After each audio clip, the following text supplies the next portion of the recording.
I'm Doug Odie Slocum, the author of Violent Positivity. As leaders, we have no higher calling than taking care of people. In the Air National Guard, as the commander, when our folks deployed, they actually become part of the active duty Air Force. So whether it was the A-10s or tankers or support organizations went overseas, we were left behind, taking care of family and all here at home. Got a call one time that one of our deployed members in Afghanistan had had a stroke. Not a good thing at all. The Air Force ended up aerovacing him up to Germany to Landstuhl for medical care. It was a couple weeks later that I got a phone call that he had taken a turn for the worse and probably wasn't going to make it. So the squadron started talking to his wife. It found out that she didn't have a passport. So they tried to help solve this problem, and they called the State Department. The State Department was talking about, well, the next Tuesday, the next Wednesday.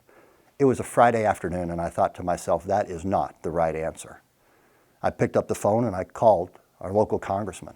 I got him on the phone, and I still remember, and it tells you a little bit about my age, but I told him over the phone, and I quote, "I would like to cash in my green stamps now."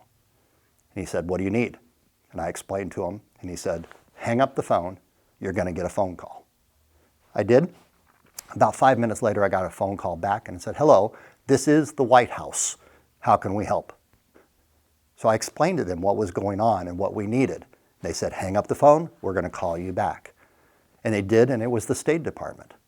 They had arranged for the passport office in Chicago to open just for his wife.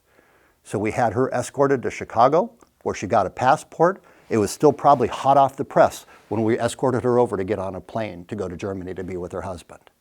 Now, the good news story is they came back to the United States, to the University of Michigan, and the wonderful medical care there, and he's almost completely recovered at this point. But what a great story of resiliency, of surviving and overcoming odds. It's another great Michigan story, but it's also a wonderful story of people taking care of others. The congressman did exactly what he was supposed to do. My wonderful team here at Selfridge, they did fantastic. We took care of her, and now it's a wonderful success story on caring for people.